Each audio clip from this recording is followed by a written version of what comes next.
प्रभु में मेरे सभी प्रियो को मेरी ओर से जय मसीह की। मैं फिर से परमेश्वर को लाखों करोड़ों धन्यवाद देना चाहूँगा कि प्रभु के अपार दया और अनुग्रह की वजह से आज मैं फिर से आप लोगों के सामने उपस्थित हो पाया हूँ। और मैं प्रभु को लाखों करोड़ों धन्यवाद देना चाहता हूँ प्रभु के हर दया के लिए, आप सबों के लिए, मेरे लिए, सबके परिवार के लिए। 2021 साल में हम लोग प्रवेश कर पाए। 2021 साल के जनवरी महीने में हम लोग अभी जी रहे हैं। और कितने ऐसे लोग हैं जो ये 2021 साल को देख भी नहीं सके महामारी की वजह से और अलग अलग कारणों की वजह से। लेकिन बाइबल में लिखा हुआ है कि ये उसकी महान करुणा का फल है, ये परमेश्वर की महान दया का फल है कि हम हर एक दिन, नया साल, नया दिन, नया महीना देख पाते हैं। इन सब बातों के लिए मैं परमेश्वर को करोड़ों धन्यवाद देता हूं। और चलिए आज फिर से हम लोग परमेश्वर के एक नए वचन को सुनेंगे और मैं विश्वास करता हूं कि आज भी प्रभु अपने इस नए वचन के द्वारा आप सबको बहुत आशीष देंगे। आइए हम लोग परमेश्वर के वचन को सुने। आज का जो वचन है, जो परमेश्वर ने दिया है, मुझे, हम सब के लिए दिया है, वो है रोमियो 12 अध्याय उसका 11, 12 और 13 पद। रोमियो 12 अध्याय उसका 11, 12 और 13 पद। उसमें लिखा हुआ है, प्रयत्न करने में आलसी ना हो, आत्मिक उन्माद में भरे रहो, प्रभु की सेवा करते रहो, आशा में आनंदित रहो, क्लेश में स्थिर रहो, प्रार्थना में नित्य लगे रहो। 11 और 12, माफ कीजिएगा मैंने 13 भी कह दिया था, 11 और 12 फिर से मैं पढ़ रहा हूं। प्रयत्न करने में आलसी ना हो, आत्मिक उन्माद में भरे रहो, प्रभु की सेवा करते रहो, आशा में आनंदित रहो, क्लेश में स्थिर रहो, प्रार्थना में नित्य लगे रहो। ये परमेश्वर का वचन है और परमेश्वर अपने वचन को अपने लोगों से उस समय, आज से 2000 साल पहले भी कह रहा था और परमेश्वर इसी वचन को आज आपको और मुझे भी कह रहा है। और पौलुस के द्वारा, परमेश्वर अपने सेवक पौलुस के द्वारा इस वचन को रोमियो की कलीसिया से कह रहा था। क्यों कह रहा था? ये वचन परमेश्वर को इस वचन को बताने की आवश्यकता, जरूरत क्यों पड़ी? क्योंकि ये सच्चाई है मेरे प्रियो, ये बाइबल की सच्चाई है कि कई बार हम लोग आत्मिक जीवन में थक जाते हैं, कई बार हम लोग अपने सांसारिक जीवन में थक जाते हैं, नौकरी करते करते थक जाते हैं, हम लोग पढ़ाई करते करते थक जाते हैं, हम लोग अपने परिवार को संभालते संभालते थक जाते हैं, हम लोग सेवा करते करते थक जाते हैं, हम लोग यीशु मसीह के पीछे चलते चलते थक जाते हैं। और जानते हैं हम लोग क्यों थकते हैं? क्योंकि बाइबल साफ साफ बताती है कि मनुष्य निर्बल है, मनुष्य कमजोर है। अय्यूब उसके 25 और 6 पद में लिखा हुआ है कि मनुष्य कीड़े केचुए के समान है, मनुष्य भाप के समान है, मनुष्य बहुत कमजोर है। हम लोग स्वर्गदूतों की तरह नहीं है, लेकिन हम लोग कमजोर जीव है। हालांकि परमेश्वर ने हमें अपनी संतान होने का अधिकार दिया है यीशु मसीह पर विश्वास करने के द्वारा, लेकिन फिर भी जब तक हम लोग पृथ्वी में हैं, क्योंकि हम लोग इस शरीर में हैं, इस हाड़ मांस के शरीर में हैं, इसीलिए हमारा जीवन बहुत निर्बलताओं से और कमजोरियों से कई बार भरा हुआ रहता है। और हम कई बार बहुत सारी परेशानियों के आने की वजह से, चाहे वो अपने पारिवारिक जीवन में हो, चाहे वो सांसारिक जीवन में हो, चाहे अपने नौकरी में हो, व्यवसाय में हो, पढ़ाई लिखाई में हो, चाहे अपने शादीशुदा जीवन में हो, चाहे अपने बच्चों के जीवन में हो, चाहे अपने माता पिता के जीवन में हो, चाहे हमारे सेवकाई मिनिस्ट्री, इन चीजों में हो, दुनिया की कोई भी बात हो, जब परेशानियां बहुत ज्यादा आ जाती हैं, जब तकलीफें बहुत ज्यादा आ जाती हैं और जब हम खूब कोशिश कर रहे होते हैं, खूब चेष्टा कर रहे होते हैं, खूब ट्राई कर रहे होते हैं, अपने तरफ से भरपूर कोशिश करते हैं कि हमारा ये काम सही तरीके से चले, हमारा परिवार सही तरीके से चले, हमारी पढ़ाई सही तरीके से चले, हमारा नौकरी सही तरीके से चले, हमारा जीवन सही तरीके से चले, हमारी मिनिस्ट्री, हमारी सेवकाई, हमारा पर्सनल, व्यक्तिगत आत्मिक जीवन, व्यक्तिगत अपना यीशु के साथ रिश्ता, वो सही तरीके से चले। हम लोग कई बार कितनी मेहनत करते हैं, लेकिन फिर भी सफलतापूर्वक जैसे हमारे मन में इच्छा है, जो हम सोच के चलते कि ऐसा होना चाहिए, मेरे मेरे परिवार में ऐसी शांति होनी चाहिए, मेरे बच्चे ऐसे होने चाहिए, मेरी पत्नी ऐसी होनी चाहिए, मेरा पति ऐसा होना चाहिए, मेरे नौकरी में मुझे ऐसी सफलता मिलनी चाहिए, ऐसा माहौल मिलना चाहिए, मेरे पढ़ाई में मुझे ऐसी सफलता मिलनी चाहिए, मेरे दोस्तों के बीच में ऐसा होना चाहिए, कुछ भी जो हम अपने लेवल पे हम जो सोच के चलते हैं ऐसा हो, इस तरीके से हो, और उसके लिए हम मेहनत खूब करते हैं, लेकिन हो नहीं पाता। और जब बार बार कोशिश करने पर भी जब हम सफल नहीं हो पाते, बार बार कोशिश करने पर भी हमारी जो मन की इच्छा है, जिस हिसाब से हमारा जीवन चले, वो नहीं चल पाता है कि हम सही तरीके से प्रभु में चल सके या दूसरे कोई कामों में भी, तब निराशा आ जाती है हमारे मन में, तब दुख और तकलीफ आ जाता है हमारे मन में,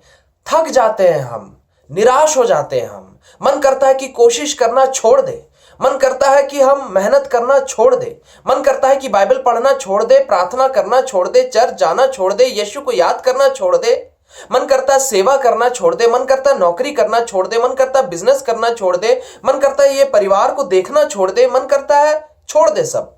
इतना हार जाते हैं हम लोग। यीशु मसीह को पता है ये बात, और ये आज की बात नहीं है, मनुष्य की सृष्टि जब से हुई है तब से मनुष्य निर्बल और कमजोर है। क्यों?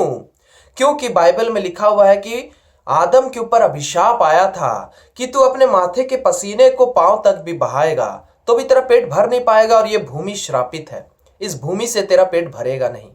और इसीलिए हम लोग कितनी भी कोशिश क्यों ना कर ले, कई बार हमारे मर्जी के हिसाब से, हमारे संतुष्टि के हिसाब से सब कुछ नहीं हो पाता है, जिसकी वजह से हम निराश हो जाते हैं, हम थक जाते हैं, हम परेशान हो जाते हैं। लेकिन यीशु मसीह को यह बात पता है, क्योंकि यीशु मसीह खुद इस पृथ्वी में आकर मनुष्य बनकर जिए, मनुष्य वाले जीवन को वो जिए थे। वो हर निर्बलताओं को, हर तकलीफों को अपने ऊपर लेकर देखे। बाइबल में लिखा हुआ है, यीशु कहते हैं, मैं तुम्हारी निर्बलताओं को जानता हूं, मैं तुम्हारे तकलीफों को जानता हूं, मैं जानता हूं तुम किन किन परीक्षाओं से गुजरते हो, मैं जानता हूं तुम कितनी मेहनत करते हो, लेकिन फिर भी तुम उस तरीके से जीवन को नहीं जी पा रहे हो जैसा तुम चाहते हो। मैं सब जानता हूं मेरे बच्चे। लिखा हुआ है, यीशु कहता है वचन में कि तुम जो आंसू बहा रहे हो, लगातार अपने मन में आंसू बहा रहे हो, अपने आंखों में आंसू बहा रहे हो, तुम रो रहे हो, तुम्हारे मन में शांति नहीं है, तुम्हें ऐसा लगता है कि अब कुछ हो नहीं सकता, पता नहीं अब क्या होगा जीवन में, अब क्या होगा नहीं पता। हे मेरे बच्चे, लिखा हुआ है, ढाढ़स बांधो, ढाढ़स बांधो, हिम्मत बांधो, मैं तुम्हारे एक एक आंसुओं को अपनी कुप्पी पर, अपने हथेली पर रख रहा हूं, और मैं तुम्हारे एक एक आंसुओं का हिसाब दूंगा। तुम चिंता ना करो, तुम चिंता ना करो। वचन में लिखा हुआ है मेरे प्रियो, परमेश्वर का वचन कहता है कि परमेश्वर के लोग दौड़ेंगे लेकिन थकेंगे नहीं। परमेश्वर के लोग दौड़ेंगे लेकिन थकेंगे नहीं। क्यों नहीं थकेंगे? क्योंकि परमेश्वर का आत्मा हमें नया बल देता चला जाएगा।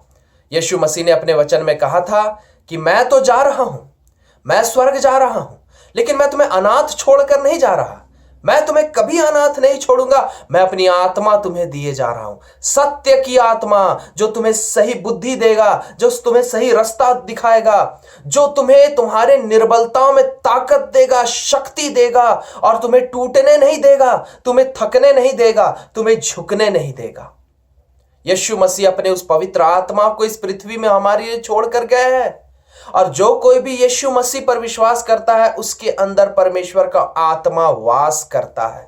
जो कोई भी यीशु मसीह पर विश्वास करता है उसके अंदर परमेश्वर का आत्मा वास करता है, और वही परमेश्वर का आत्मा, वही पवित्र आत्मा, वही यीशु का आत्मा हमें परमेश्वर के वचन को भी सिखाता है, हमें परमेश्वर के वचन से हमें उत्साहित करता है, और हमारे अंदर शक्ति देता है, हमारे मन में, हमारे दिल में शक्ति देता है, ताकत देता है, आशा देता है, विश्वास देता है, और हमें टूटने नहीं देता, और हम लड़ते चले जाते हैं, अपने जीवन की लड़ाई को लड़ते चले जाते हैं, और केवल लड़ते ही नहीं लेकिन जीतते चले जाते हैं, जीतते चले जाते हैं। बाइबल में लिखा हुआ है, क्योंकि हमारा परमेश्वर विजयी परमेश्वर है। उसने क्रूस के बलिदान के द्वारा संसार के हर दुखों को हरा दिया, खत्म कर दिया। उसने क्रूस के बलिदान के द्वारा शैतान के सर को कुचल दिया। अब मृत्यु का अभिशाप नहीं रहा, अब कोई अभिशाप हम पर नहीं रहा, अब दुनिया की कोई बुरी शक्ति हम पर हावी नहीं हो सकती, कोई परेशानी हम पर हावी नहीं हो सकती, कोई थकान हम पर हावी नहीं हो सकती, कोई निराशा हम पर हावी नहीं हो सकती। क्यों? क्योंकि यीशु मसीह ने उन सब चीजों को क्रूस के बलिदान के द्वारा खत्म कर दिया, नाश कर दिया। और यीशु कहते हैं यूहन्ना 3:16 में कि अब तुम्हें कुछ नहीं करना है, तुम बस विश्वास करो, तुम बस मुझ पर भरोसा रखो, तुम मुझ पर भरोसा रखकर धीरज रखो, तुम यीशु पर भरोसा रखकर धीरज रखो, और यीशु का आत्मा तुम्हें शक्ति देगा तुम्हारे जीवन को लड़ने में, तुम्हारे जीवन की लड़ाई को लड़ने में यीशु का आत्मा तुम्हें शक्ति देगा, यीशु का आत्मा तुम्हें बुद्धि देगा, यीशु का आत्मा तुम्हें बल देगा, यीशु का वचन तुम्हें शक्ति, ताकत और बल देगा और बुद्धि देगा। और यीशु के आत्मा और यीशु के वचन के द्वारा तुम अपने जीवन के हर लड़ाई को जीतते चले जाओगे। क्यों? क्योंकि तुम्हारा परमेश्वर यीशु भी विजय परमेश्वर है, विक्टोरियस गॉड। वो हमारा विजय परमेश्वर है, अनंत काल के लिए जीता हुआ परमेश्वर है, वो कभी हार नहीं सकता। और परमेश्वर कहता है तुम मुझ पर विश्वास करने के द्वारा तुम तो मेरी संतान बन गए हो, तुम मेरे बच्चे हो। अगर तुम्हारा पिता परमेश्वर विजय है अनंत काल के लिए, तो परमेश्वर कहता है मैं अपने बच्चों को कैसे हारने दूंगा। बाइबल में लिखा हुआ है तुम लोग मनुष्य जो बुरे होकर अपने बच्चों को भली चीजें देना जानते हो, मैं तो कितना भला परमेश्वर हूं, तुमसे कितना प्रेम करता हूं, मैं तुम्हें भली चीजें क्यों नहीं दूंगा। मैं विजय परमेश्वर हूं, मैं राजाओं का राजा हूं, मैं ईश्वरों का ईश्वर हूं। फिलिपियों 2 अध्याय में लिखा हुआ दुनिया की हर बुरी ताकत यीशु के सामने घुटना टेक देती है। वैसा परमेश्वर ये वादा करता है आपसे और मुझसे कि मैं तुम्हें भली भली बातें क्यों नहीं दूंगा, मैं तुम्हारे मांगने से बढ़कर तुम्हें क्यों नहीं दूंगा। मैं चिड़ियों को और जानवरों को देता हूं, तुम्हें क्यों नहीं दूंगा, तुम तो मेरी अपनी निज संतान हो। मैं तुम्हें जीत दिलाऊंगा तुम्हारे लड़ाइयों में, तुम्हारे जीवन के हर लड़ाई में, चाहे वो पढ़ाई की बात हो, चाहे वो नौकरी की बात हो, चाहे वो परिवार की बात हो, चाहे वो आपके व्यक्तिगत अपने पर्सनल प्रॉब्लम्स हो, चाहे वो आपकी आत्मिक लड़ाई हो। यीशु मसीह के पीछे चलने में आपको कठिनाई हो रही है, आप अपने अपवित्रताओं से जूझ रहे हैं, अपने निर्बलता और कमजोरियों से जूझ रहे हैं, अपने बुरी आदतों से जूझ रहे हैं। इन सब बातों में यीशु ने वादा कर दिया है कि दुनिया की हर ये कमजोरी, दुनिया की हर ये रुकावटें तुम्हारे सामने घुटना टेक देगी। क्यों? क्योंकि तुम्हारा पिता यीशु महान परमेश्वर है। उस यीशु के सामने, क्योंकि दुनिया की सब दिक्कतें, सब परेशानियां यीशु के सामने घुटना टेक दी, इसलिए यीशु के बच्चों के सामने भी ये तकलीफें घुटना टेक देगी। हर पाप बुराई आपके अंदर अगर किसी किस्म की कमजोरी है, निर्बलता है, बुरी लत है, पाप बुराई है, बुरा स्वभाव है, कुछ भी है, अपवित्रता है, ये सब बातें आपके सामने घुटना टेक देगी और परमेश्वर आपको ज्योति में बनाएगा। इफिसियों में लिखा हुआ है मैं परमेश्वर, मैं यीशु, मैं मसीह, मैं इस बात की जिम्मेदारी लेता हूं कि मैं तुम्हें बिना किसी कलंक के, बिना किसी झुर्री के, मैं तुम्हें ज्योति में बना दूंगा, मैं तुम्हें सर्व सामर्थी बना दूंगा। व्यवस्था विवरण 28 में यीशु कहते हैं मैं तुम्हें श्रेष्ठ बना दूंगा, सर्वशक्तिमान श्रेष्ठ बना दूंगा। इस पृथ्वी के नमक बनोगे तुम, इस पृथ्वी के ज्योति बनोगे तुम, मैं इस पृथ्वी का अधिकारी बना दूंगा तुम्हें, मैं तुम्हें स्वर्ग राज्य भी दूंगा, तुम्हारे लिए घर बना रहा हूं वहां, और इस पृथ्वी में भी मैं तुम्हें ऊंचा उठाऊंगा। तुम्हें किसी भी बात की चिंता करने की जरूरत नहीं है। मैं यीशु तुम्हारे जीवन के दौड़ को पूरा करूंगा। तुम इस पृथ्वी में रहते हुए आखिरी सांस तक, आखिरी पल तक, जब तक तुम इस पृथ्वी में हो, तुम विजय होकर जियोगे। तुम अपने जिंदगी के हर दुख समस्याओं को यीशु के ताकत के दम पे हराओगे, हराओगे और हराओगे, और तुम जीवन की लड़ाई को जीतते चले जाओगे।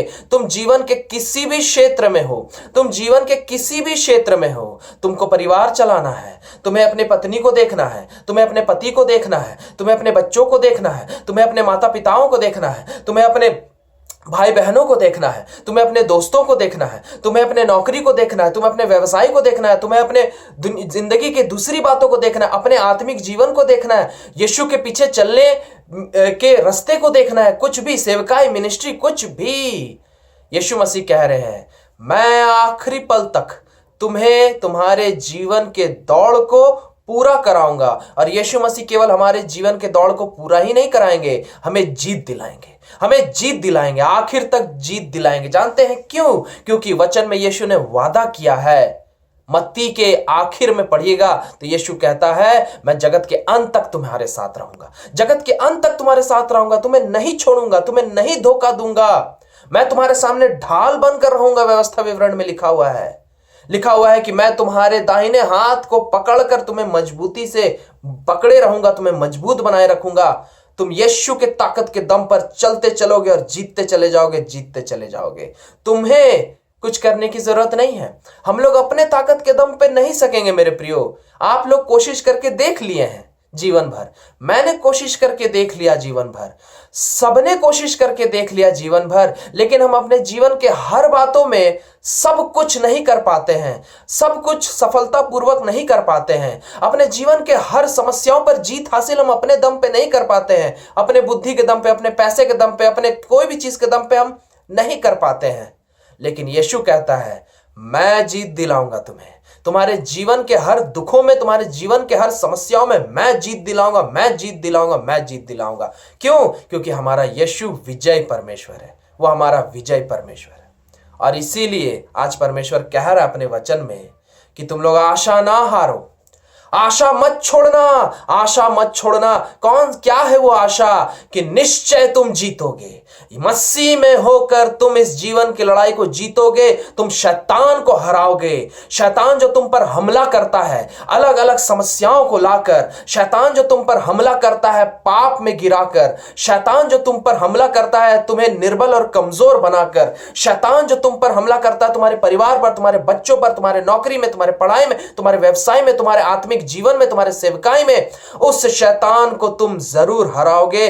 क्यों? क्योंकि तुम्हारा पिता यीशु उस शैतान के सर को कुचल दिया क्रूस के बलिदान के द्वारा, तुम भी कुचलोगे उसके सर को। क्यों? क्योंकि शैतान हारा हुआ है। वो आज से 2000 साल पहले ही यीशु के क्रूस के बलिदान के द्वारा हार चुका है, वो हारा हुआ है, हम जीते हुए। जानते हैं क्यों? क्योंकि हमारा पिता यीशु जीता हुआ है, इसलिए हम भी जीते हुए हैं। हमें कुछ नहीं करना है, हमें बस भरोसा रखना है यीशु पर, हमें धीरज रखना है, हमें ये विश्वास को बनाए रखना है अपने अंदर कि हम नहीं हारने वाले। हम अपने जीवन के किसी भी बातों में हम नहीं हारने वाले। शैतान कितना भी हमला क्यों ना कर दे हमारे ऊपर, हम नहीं हारेंगे। हमारा परिवार नहीं हारेगा, हमारा आत्मिक जीवन नहीं हारेगा, हमारे जीवन के किसी भी क्षेत्र में हम नहीं हारेंगे, हम जीतेंगे यीशु में होकर। क्यों? क्योंकि जीत तो यीशु मसीह ने पहले ही लिख दी है हमारे जीवन में, आपके जीवन में यीशु मसीह जीत पहले से ही लिख दिए हैं। क्यों? क्योंकि क्रूस के बलिदान के द्वारा उसने पहले ही कह दिया है कि मैंने मृत्यु तक को हरा दिया। जो सबसे डेंजरस बात होती है मनुष्य के जीवन में, मौत, वचन में लिखा हुआ उस मौत को भी मैंने हरा दिया। तो मौत से बढ़कर और बुरी चीज क्या हो सकती है? बाकी सब चीज अपने आप हार गई है, बाकी सब बुरी चीजें अपने आप हार गई हैं और हम जीत गए हैं हमेशा हमेशा के लिए। इसलिए आप बिल्कुल धीरज मत हारिए मेरे प्रियो। 2020 कैसा भी गया हो, 2020 कैसा भी गया हो, सोचिए 2021 में फिर भी आप प्रवेश किए। 2020 के दुख के साल को आप खत्म करके 2021 में प्रवेश किए हैं। मौत को हरा कर आप प्रवेश किए हैं 2021 में। समस्याओं को, तकलीफों को, फाइनेंशियल प्रॉब्लम्स को, ना दुनिया भर के समस्याओं को हरा कर आप 2021 में प्रवेश किए हैं। क्यों कर पाए? क्योंकि यीशु मसीह जीत दिलाने वाला परमेश्वर है। जैसे वो अब तक जीत दिलाते आया है, आपको आगे भी जीत दिलाएगा और आप और जीवन में ऊपर जाते चले जाएंगे। चाहे वो कोई भी बात हो, सांसारिक जीवन में, आत्मिक जीवन में, आपकी सेहत हो, आपकी परिवार की स्थिति हो, आपके बच्चे हो, हर बातों में आपका जीवन, आपके परिवार का जीवन और ऊपर जाता चला जाएगा। कौन ले जाएगा? यीशु। हमें कुछ नहीं करना है, हमें कुछ नहीं करना है, हमें बस यीशु पर भरोसा रखना है, यीशु पर विश्वास रखना, उसके इस वायदे पर कि यीशु मसीह हमें कभी नहीं त्यागेगा, यीशु मसीह हमें कभी नहीं छोड़ेगा, वो हमें जीत दिलाएगा, वो हमें आखिर तक जीत दिलाएगा। और सचमुच ऐसा ही होगा मेरे प्रियो, क्योंकि वो विश्वास योग्य परमेश्वर है। वो जो कहता है उसे पूरा करता है। अब्राहम को संतान नहीं हो पा रहा था, 25 साल हो गए, 75 की उम्र में परमेश्वर ने कहा था कि संतान होगी तुम्हारी अपनी। 100 साल का हो गया, नहीं हुआ था, लेकिन अब्राहम विश्वास रखा। उसने कहा मुझे कुछ करने की आवश्यकता नहीं, मैं तो बूढ़ा हूं, मैं अपने दम पे कैसे बाप बनूंगा, लेकिन मेरा यीशु विजय परमेश्वर है, वो मुझे बाप बनाएगा। और यीशु मसीह अब्राहम को 100 साल की उम्र में संतान दिया, इसहाक नाम का संतान दिया। यीशु मसीह कुछ भी कर सकता है। बाइबल में लिखा हुआ है परमेश्वर के लिए कोई भी बात असंभव नहीं है। वो मुर्दों को जिंदा करने वाला, समंदर को 2 हिस्सों में बांटने वाला, दुनिया को 6 दिन में बनाने वाला परमेश्वर है। वो आपके जीवन के समस्याओं को कैसे नहीं खत्म कर सकता है, वो जरूर करेगा। वो बस आपसे इतना कह रहा है कि धीरज रखे रहो अपने मन में, आशा रखे रहो अपने मन में। यीशु मसीह में मेहनत करना ना छोड़ो, यीशु मसीह में भरोसा रखना ना छोड़ो, विनती प्रार्थना करना ना छोड़ो, बाइबल पढ़ना ना छोड़ो, चर्च जाना ना छोड़ो, संगति करना ना छोड़ो, यीशु मसीह में भरोसा रखना ना छोड़ो और बाइबल के वचनों के अनुसार जीना ना छोड़ो। कोशिश में लगे रहो। लिखा हुआ प्रयत्न करते रहो, कोशिश करते रहो। क्यों? हमारे कोशिश करने से हम नहीं जीतेंगे, लेकिन हम जब कोशिश करते हैं तो यीशु हमारे मन को देखकर प्रसन्न होता है और यीशु कहता है कि तुमने विश्वास नहीं हारा है, तुमने आशा नहीं हारा है, इसलिए तो तुम अभी भी मेरे पीछे मेहनत कर रहे हो और उसका प्रतिफल मिलेगा मेरे प्रियो। आपको, मुझे, हम सबको मिलेगा। बाइबल में लिखा हुआ है प्रभु में हमारा एक भी परिश्रम व्यर्थ बेकार नहीं जाने वाला है, सब मेहनत का फल मिलने वाला है, सब मेहनत का फल मिलने वाला है। यीशु में आप थोड़ा भी धीरज रखे हैं, थोड़ा भी मेहनत कर रहे हैं, थोड़ा भी आशा रखे हैं, तो उस बात का फल आपको जरूर जरूर जरूर मिलेगा। अय्यूब को मिला था, अय्यूब को मिला था, दुगने रूप में मिला था। आपको और हमें भी मिलेगा। मत्ती में लिखा हुआ 100 गुने रूप में मिलेगा। जो मेरे लिए दुख उठाते हैं मैं उन्हें 100 गुना आशीषित करूंगा। आप 100 गुना आशीष पाने वाले हैं। जितना भी आप दुख उठाए हैं आज तक, आप इन सब दुखों के बदले में 100 गुना 100 गुना 100 गुना आशीष पाएंगे। सुख के दिन देखेंगे इस पृथ्वी में रहते हुए और अनंत जीवन भी पाएंगे। बस हमें धीरज नहीं हारना है। यीशु पर भरोसा रखे रहिए, यीशु पर विश्वास रखे रहिए। वो जरूर करेगा क्योंकि वो सच्चा परमेश्वर है। हालेलुया। परमेश्वर इन सब वचनों के द्वारा आप सबको बहुत आशीष दे। आइए हम लोग प्रार्थना करें। धन्यवाद देते हैं प्रभु यीशु मसीह आपके अपार दया और अनुग्रह और प्रेम के लिए। पिता दया कीजिए प्रभु। हाँ प्रभु यीशु मसीह, हम लोग निर्बल और कमजोर लोग हैं पिता। हमारे जीवन में बहुत तकलीफें होती हैं, कई बार अलग अलग तरीके से तकलीफें होती है। एक स्टूडेंट अपने करियर में तकलीफ झेलता है, एक नौकरी करने वाला, एक बिजनेस करने वाला, एक परिवार चलाने वाला। हम लोग अपने रिश्तों में, अपने रिलेशंस में भी तकलीफ झेलते हैं और आत्मिक जीवन में भी तकलीफ झेलते हैं। कई बार प्रभु यीशु मसीह, कई बातों में हम बहुत तकलीफ झेलते हैं प्रभु और हम निराश हो जाते हैं और आप जानते हैं हमारे मन की समस्याओं को। इसीलिए तो प्रभु आज आप हमें फिर से उत्साहित करने आए हैं और कह रहे हैं प्रभु कि आशा मत हारो, धीरज मत हारो, क्योंकि तुम विजय परमेश्वर के बच्चे हो, क्योंकि तुम्हारा परमेश्वर पिता विजय है। तुम भी जीतोगे। और कौन जीत दिलाएगा? यीशु, यीशु, यीशु। और हमें कुछ नहीं करना है। हाँ प्रभु, बस हमें आप पर भरोसा रखना और विश्वास रखना है। आप में हमें लगातार अपने भरोसे को बनाए रखना है। आप में हमें लगातार मेहनत करते रहना है प्रभु, और आप जरूर हमें जीत दिलाएंगे, जरूर दिलाएंगे। प्रभु अनुग्रह कीजिए। आपके बच्चों को आपके हाथों में सौंपता हूं पिता। सब पर दया कीजिए। हम सबके हर पापों और गुनाहों के लिए हमें माफ कीजिए। अपने खून से धोकर शुद्ध और पवित्र कीजिए और दया कीजिए प्रभु। आप अपने अपार आशा और विश्वास से भर के रखिए अपने बच्चों को। अपने अपार उत्साहित करने वाले पवित्र आत्मा से भर के रखिए अपने बच्चों को। अपने वचनों से भर के रखिए अपने बच्चों को। और प्रभु अनुग्रह कीजिए, हम धीरज ना खोए। अपने जीवन की लड़ाई में हम धीरज को ना खोए, हम आशा को ना खोए, लेकिन हम प्रभु आप पर भरोसा रखें कि हाँ, आप जीते हुए परमेश्वर है हमारे, इसलिए हम भी जीतेंगे। अपने जीवन के हर लड़ाई को जीतेंगे और हम विजय होकर निकलेंगे हर बातों में। हाँ प्रभु, इस विश्वास को डालिए आपके बच्चों के अंदर और आप जीत दिलाइए। धन्यवाद देते हैं पिता, अपने बनाए रखिए। प्रभु यीशु मसीह के नाम से मांगते हैं, आमीन। हालेलुया। मैं परमेश्वर को फिर से लाखों करोड़ों धन्यवाद देना चाहता हूं मेरे प्रियो। यीशु मसीह की कृपा है। मैं विश्वास करता हूं कि आप में से सब लोगों को नहीं तो आज आप ये वचन को सुनते नहीं। इस वचन की आवश्यकता थी, मुझे भी थी। हम लोग कई बार निराश होते हैं, लेकिन मैं विश्वास करता हूं यीशु मसीह आज के आज आपके अंदर से हर निराशा को खत्म कर रहे हैं, हर निर्बलता कमजोरी को खत्म कर रहे हैं। अब तक आप जिन बातों में हार रहे थे, यीशु आपको जीत दिलाएंगे और ये निश्चित आपके साथ होगा। इन सब बातों के लिए मैं परमेश्वर को धन्यवाद देता हूं। फिर से मैं परमेश्वर को हर बातों के लिए धन्यवाद देता हूं। आप सबों को धन्यवाद देता हूं कि आप लोग नियमित रूप से परमेश्वर के वचन को सुनते हैं। मैं फिर से अगले हफ्ते आप लोगों के सामने उपस्थित होऊंगा परमेश्वर के एक नए वचन के साथ, और हम लोग फिर से बहुत सारी आशीषों को पाएंगे। तब तक के लिए मैं आप लोगों से विदा लेता हूं। प्रभु में मेरे प्रियो को फिर से मेरी ओर से जय मसीह की। Praise the Lord.